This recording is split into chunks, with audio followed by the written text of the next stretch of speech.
Hello! Hello, Boot Camp 2022. How's everybody doing? Great! Well, my name is Maggie Richardson. I am a senior consultant at Capacity Interactive. I'm a white woman with shoulder-length red hair, and today I'm wearing kind of an orange long-sleeve dress and long boots, and my pronouns are she, her.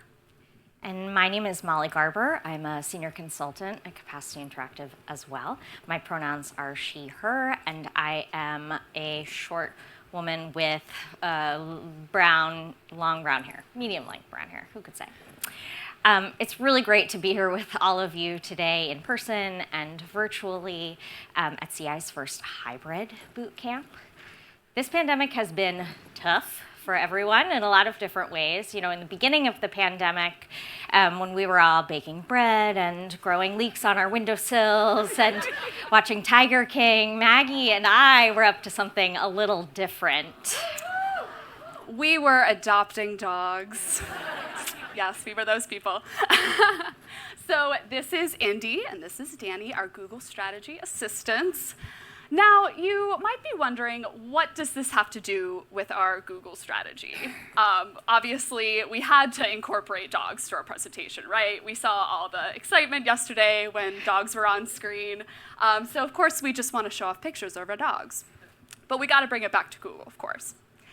So we would argue that the Google Ads platform is like your classic old dog that's gained some enhancements to its bag of tricks, such as data-driven attribution, dynamic ad formats, performance max campaigns, and automated bidding. So maybe our dogs don't know many tricks per se, but today we're going to show off some of Google's new enhanced tools and strategies with a side of adorable dogs. So let's get into it. Now you might be thinking to yourself, the Google Ads platform has been around for a long time. Is it still important that my organization invests in this ad space? We sure think so.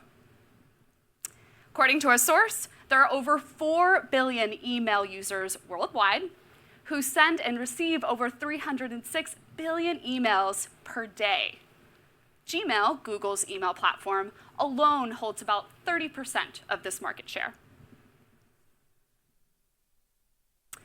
Another source tells us that 694,000 hours are streamed on YouTube every minute, and that Google handles an estimated 2 trillion searches per year and over 63,000 searches every second on average. Crazy, right? We all know how ubiquitous Google is, so their nearly 93% market share in search is not surprising. And finally, the Google Display Network is the top global ad display network out there. It reaches 90% of worldwide online users, with more than 1 trillion impressions served to over 1 billion users every month.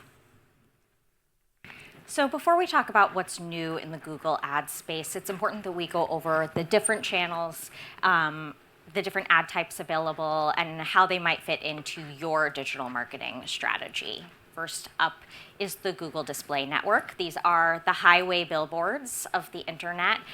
And historically, they have been CI's #1 go-to Google channel. Next up is YouTube. And really, we should call these video campaigns because beyond serving only on YouTube, they serve on the Google Video Partners, which is like a display network for video. These can be pre-roll or in-stream ads, which means they serve before or during the video that the user intends to be watching. Or they can be in-feed ads, which means that they serve in YouTube search results, Watch Next, or the YouTube app home screen. And while Google would love for all advertisers to be running video campaigns alongside their display campaigns, we understand that that takes resources and budgets that we don't always have. Now on to Google Discovery Ads. Discovery ads are a newer type of ad compared to our classic display and YouTube ads. We mentioned in-feed video ads just a moment ago, which only serve on YouTube and whose purpose is to help users discover new content. This is an excellent segue to Discovery Ads. It's static image companion. So in addition to serving in the Gmail, promotions, and social tabs, as well as the YouTube feed, this ad serves on the Google Discover feed, a personalized feed that's built into your phone's homepage if you're an Android user, and it's also accessible in the Google app if you're an iPhone user. This is Google's attempt at a newsfeed. Google search is still at the very heart of what Google does. Search ads stand apart from everything else because they're inbound. Users have to actually search for your organization or related keywords in order for your ad to serve. This platform usually generates the highest return in comparison to other platforms because it really leverages the less typical step in an online purchaser's journey. So there are a couple ways for nonprofit organizations like yourselves to participate in Google search advertising. The first is through the Google Grant Program, and the second is through paid search advertising. The Google Grant is a powerful tool that supports nonprofit organizations with free media dollars for search engine marketing efforts. But it can't always compete in the rankings with paid search advertising. Paid search campaigns are not subject to the same restrictions as the Google Grant is, making it a natural next step to gain more reach in the search platform by opting in for paid search campaigns. So what is machine learning when it comes to the Google Ads platform? Basically, Google can collect and analyze data that's coming through any campaign that we are running, and then make decisions or optimizations based on patterns in that data. Machine learning is not new. This is a buzzword we've been hearing for a long time, so why should we care about it now? Here at CI, we like to say, as Priya said this morning, work smarter, not harder. And this is exactly the moment that we think we should be working with the machine rather than against it. In the early days of automation on this platform, we had a healthy level of skepticism that Google understood the unique goals and sales cycles of arts organizations. For example, there is a data threshold that a campaign has to reach for machine learning to work optimally. And sometimes that threshold is more at the scale of a nationwide consumer product goods brand with many warehouses full of inventory rather than a regional ballet company with 3 weeks of Swan Lake performances. But Google has been putting more and more emphasis on automation, and we really feel like it's time to get on board and explore how these enhancements can best serve our organizational goals. The potential of machine learning goes beyond just analyzing data and optimizing ads. It really frees up time for organizations to focus on work that is more thoughtful and impactful.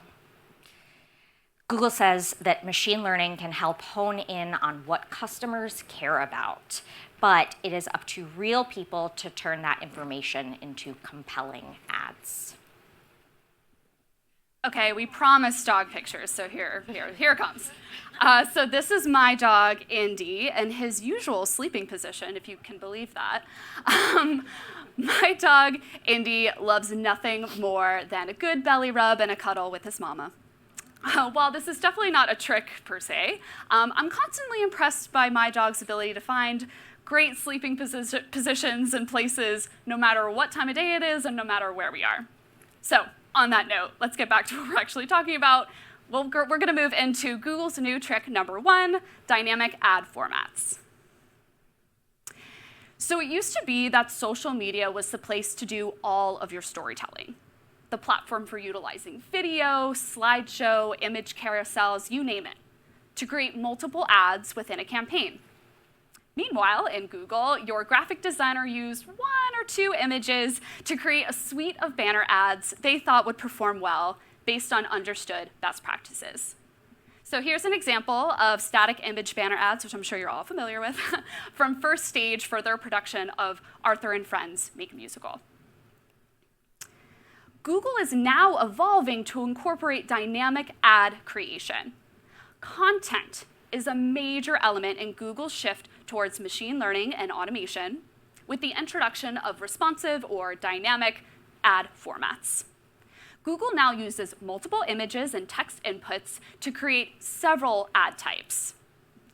Google also is then optimizing those ad creations based on what images and text combinations users are responding positively to within your campaigns.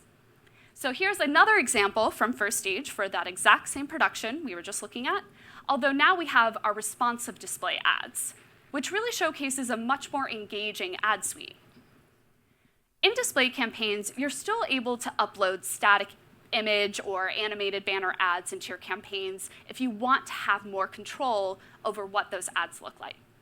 But know that this will limit your inventory options if you don't also opt to include responsive display ads into your campaigns. In fact, Google observed on average 50% more conversions, 50% more conversions, I'm going to say that again, at a similar cost per action when advertisers use both responsive display ads and uploaded image ads compared to just image ads alone. So, if you have the capacity to upload both static image and responsive display ads into your campaigns, you certainly should. It gives Google more opportunity to customize your ad experiences, and it increases the potential for your ads to serve across the expansive display network. Within the discovery placement, dynamic ads are the only option. There's no static component here. So here's an example from George Mason University Center for the Arts, showcasing multiple different programs coming up for their 22-23 season. Just like with responsive display ads, Google uses several visual and text inputs to create ads across Google feeds like YouTube, Gmail, and the Discovery feed itself. So, our number one recommendation when strategizing for responsive display ads and discovery ads is to be sure to use a variety of ad sizes and assets. Responsive display ads and discovery ad images can only be 2 aspect ratios, square and landscape. Google recommends to not overlay any text over these images or logos or call to action buttons. And for video, portrait and landscape is recommended for responsive display ads. And Google says around 30 seconds of duration is best. Overall, use as many options as you can so that Google can best optimize your ad experience. In fact, a Google analysis has shown on average responsive display ads with multiple headlines, descriptions, and images drive 10% more conversions at the same cost per acquisition compared to an ad with a single set of assets. So let's go over how these dynamic principles apply to responsive search ads. This ad type allows you the opportunity to upload multiple headlines and descriptions when creating a responsive ad. And then over time, Google will automatically test different combinations and decide which combination works best based on historical and in-the-moment user behavior. Google is placing even more emphasis on this ad type. In fact, as of June, you are no longer able to edit existing or add new expanded text ads into a search campaign in favor of moving primarily to responsive search ads. So why is that? Well, as of February 2021, Google says that 15% of all search queries are entirely new searches that have never been seen before. So basically, if we can't predict the questions that users are going to be asking, we can't predict what ads to serve to them in answer to those questions. Google allows up to 15 headlines, 15 headlines, there it is, and 4 descriptions within a responsive search ad.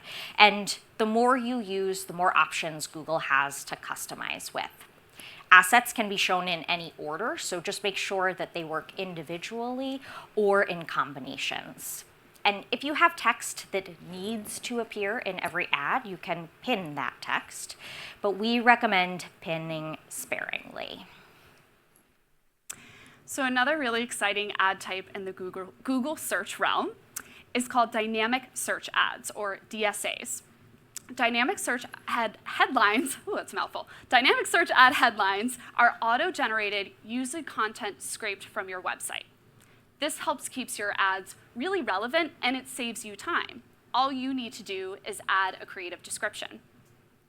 So when someone searches on Google with terms closely related to a content on a landing page, Google Ads will use these titles and phrases to create relevant headlines for your ads. And instead of prompting Google to target specific keywords, Google's targeting users searching for things relating to the landing page that you choose. Think of it as a reverse creation ad strategy and keyword strategy. So for well-optimized landing pages, we recommend exploring dynamic search ads. But you might be wondering to yourself, how do I know if my website is a good fit for DSAs? The first is to make sure that your website has strong content. Google will locate ad assets as well as information on who to target from that landing page, so make sure your text descriptions are thorough. Next, make sure your website is up to date. If information on your site is not reflective of its offerings, you could potentially mislead patrons. And finally, make sure your websites contain a clear call to action. This will help Google better understand your unique goals. Optimizing your landing pages not only helps your dynamic search ads, but it's also great for overall Google ad account health, no matter what type of campaign you choose. So be sure to keep these recommendations in mind.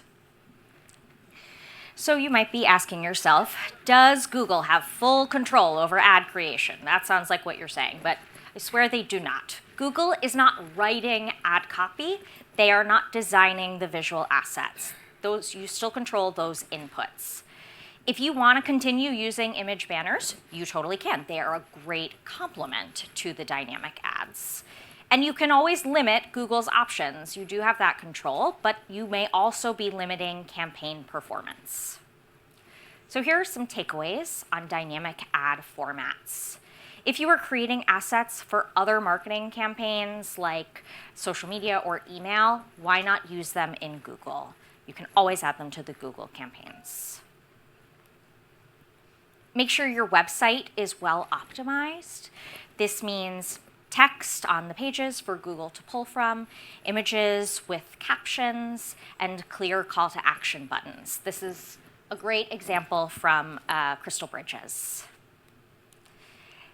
And if you're using text in your ads, then it should also be on the landing pages, and vice versa. If you have great text on your landing pages, why not be using it in your ads as well? And use a variety of image sizes, video durations, and headlines and descriptions in a single ad to take advantage of all the customization that Google can do. See pictures being taken, great. Okay, so this is Danny. If climbing into and out of a hammock were easy, the internet would not be filled with hilarious home videos of people accidentally flipping over. But Danny loves snuggling with my husband so much that she has managed to climb into and out of a hammock with him multiple times. She has taught herself this trick, and it is pretty fancy. Not as fancy, though, as Performance Max. So we talked a little bit about Performance Max with Michael, but we're going to dive a little deeper now. So Performance Max campaigns are designed to run alongside search campaigns and replace campaigns like display, YouTube, discovery. Performance Max allows us to access all of Google's different inventory types in one single place. Google is calling this a goal-based campaign type, which means it's intended for sales, leads, and other direct response efforts. Performance Max utilizes automation to determine audience targeting, bidding, budget optimization, creative assets, and much more. Performance Max has all the new machine learning features. So let's talk through them. The first is audience signals. Instead of the traditional audience targeting that we're used to, inputting affinity, custom affinity, that first-party data that Michael was talking about, you input audience signals, and then the platform determines what users to target based on your designated campaign goals. You can even indicate that within a goal of, say, driving revenue, you want to optimize for conversions from new customers rather than existing customers. It's pretty sophisticated. The next are those placements. The platform determines what placements to show ads to. It's very similar to a meta campaign where you could have Instagram feed, Instagram stories, the audience network, all those multiple placements within one campaign. However, you cannot say which placements you want to be spending your budget on, and Google is not going to tell you what impressions it served across placements within Google properties. And all that dynamic ad creation that we talked about. Performance Max takes this principle to the next level, using image, video, and text options all within one. You can use an asset library to add up to 20 images, 5 videos, and Google will dynamically create these ads for you. So let's take a look at a Performance Max campaign that we ran earlier this year for a theater tour that was stopping at a performing arts center. So a couple things. This was an early experiment of a Performance Max campaign. So we did test it alongside a display and YouTube campaign, though we do believe that we will be able to stop running those and just run Search and Performance Max eventually, but we're still experimenting. So here are those top of funnel KPIs for this campaign. And what's super interesting to see is that Performance Max beat out both YouTube and display in relation to that page view conversion rate and click-through rate, stronger than both of those channels. When we look at the bottom of funnel metrics, particularly conversion rate of purchases and ROI, we can see that Performance Max dropped slightly in performance, but still beat out the display campaigns. There is a lot we still don't know about Performance Max campaigns, but it's an obvious progression for the platform, and it makes a lot of sense for the direct response campaign types that we are typically running.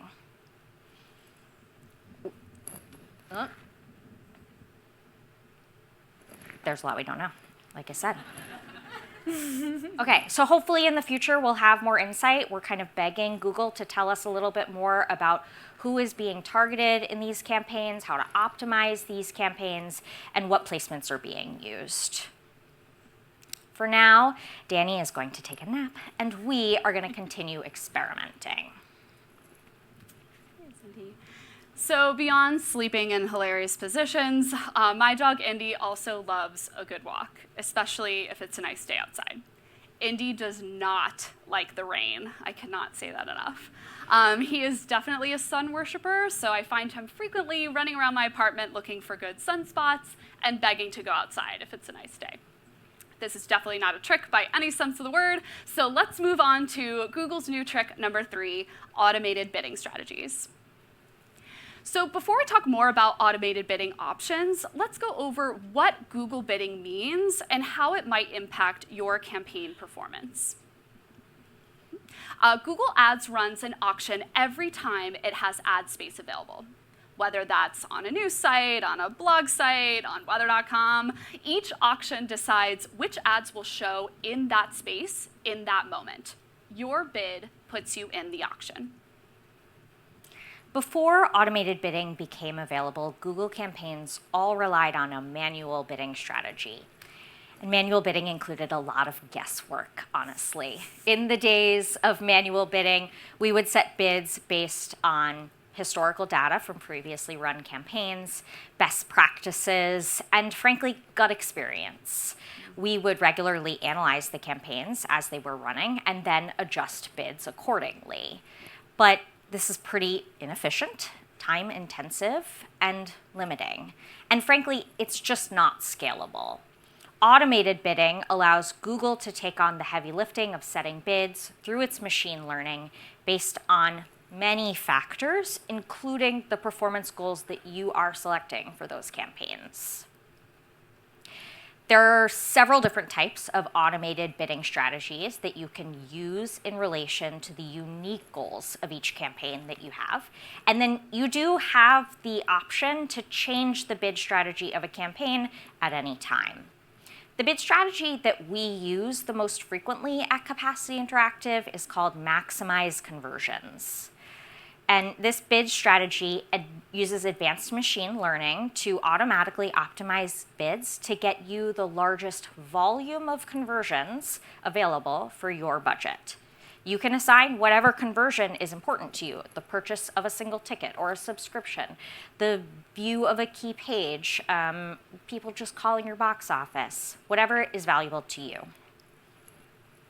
The second most commonly used bidding strategy is called target return on ad spend, or TROAS for short. This bid strategy analyzes and predicts the value of a potential conversion every time a user sees an ad. Then, the machine automatically adjusts its bids for these searches and users to maximize your return rather than maximize the total number of conversions possible. So, let's walk through a paid search example that we ran this past August through October of 2022. For the first 4 weeks of this campaign, we utilized the maximize conversion bidding strategy, and then the second 4 weeks, we switched over to the target return on ad spend bidding strategy. So in this first column here, we list out metrics such as average cost per click, cost, purchases, revenue, and ROAS, or return on ad spend, also known as ROI. These are some of the important key performance indicators we closely monitor during a campaign to make sure we're reaching our goals and remaining cost efficient. This next column looks at the results of these metrics for the maximize conversion portion of the campaign. As you can see, the campaign was driving a really high return on ad spend, almost 2,000%. Although when we were analyzing and optimizing campaign performance, we saw an opportunity to gain even more return for the same amount we were already spending on the platform. So we then switched to a TROAS strategy, target return on ad spend, to refocus more on generating higher valued conversions rather than just driving as many conversions as possible. The results of the same metrics are listed here for that portion of the campaign. This final column demonstrates the percent change in each metric from the maximize conversion portion to the target return on ad spend portion of the campaign. What's really notable here is that while purchases and revenue saw significant increases, which then had an overall impact on our return on ad spend. Purchases saw an increase of almost 67%, revenue an increase of almost 40%, which all had an impact and created a return on ad spend increase of almost 39%. Cost per click, all the way at the top, also decreased during the target ROAS portion of the campaign, which was an added bonus here. We're not saying that one strategy is better than the other, or that every campaign should utilize target return on ad spend. But what we are demonstrating is that Google was better able to understand our purpose to drive more valued and higher valued conversions rather than driving more conversions no matter what the potential value would be. So let's walk through some key takeaways for automated bidding strategies. The first is simply to lean in.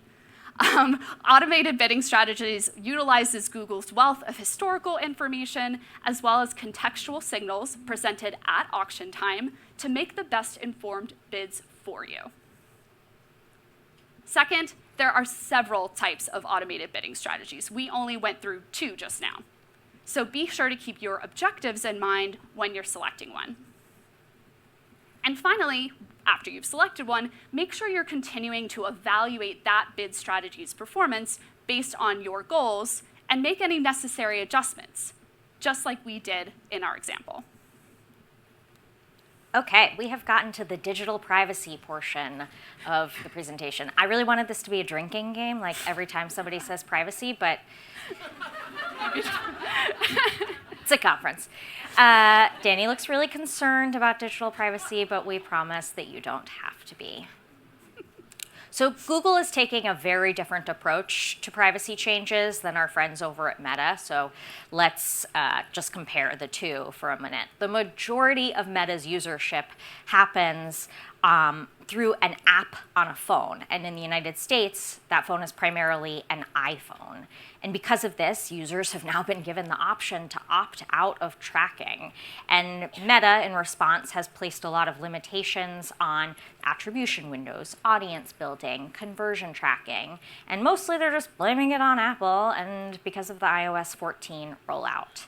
And it's a real scarcity mindset that they've created.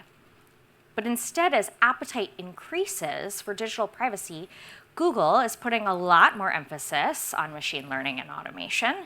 And these changes are positioned as part of a new and enhanced conversion model. And it's far more of an abundance mindset. So enter data-driven attribution. We previously used attribution models such as last click, conversions attributed to the last ad a user interacts with, or time decay, conversions attributed to ad interactions that happen closer in time to those conversions. Google is now moving towards the new model called data-driven attribution. Within this model, Google analyzes all of the different ways users are engaging with your campaign until that point of conversion. It's also analyzing all of the different engagement from users who don't end up converting at all. All of this analysis allows the machine to identify the patterns among all of those interaction metrics to attribute credit according to the probability of what led to that actual conversion. Data-driven attribution also uses conversion modeling to estimate the conversions that Google isn't able to observe directly. Michael mentioned this earlier this morning. I have to admit that this sounds a lot like, well, we think this is what's happening, so we're just going to fill in the blanks left by data privacy limitations. I like to think of it similar to a partial view seat in a theater. We know we aren't seeing everything that's happening on that stage, but we're not going to walk away saying, oh, I just saw 90% of Book of Mormon because of an obstructed view. Based on what's happening on stage right, you're making educated guesses on what's happening stage left. This is my favorite picture of Danny because the background is so cute, but Danny has a real perma sourpuss face all the time. So we've always known that last click was not an accurate representation of user experience. We know we're not able to reach into a user's mind and truly understand how the ads they saw affected their decision making. But this is Google's new attempt to really take into account as many variables and behaviors as possible and create that data model for the future. You don't need to implement any new, more sophisticated conversion tracking methods if you already have conversion tracking set up, which I think a lot of people already do. Just know that data-driven attribution is now the default, and use that lens when analyzing your campaign data. So this was a lot of information that we just shoved into your brains, right? You might be wondering, what's next? Where do I go from here? There's Indy in a sunspot. Told you. So since being adopted, Indy has had to learn to adjust to a brand new environment, which has taken time and a lot of patience. This is exactly how we recommend approaching Google's new strategies and tools. It's also going to take some time for Google to learn and iterate as well. But don't worry, take a deep breath. We've been here before. This is yet another opportunity for all of us to consider how we're utilizing campaign objectives, content, and how we're collecting data in a brand new digital landscape.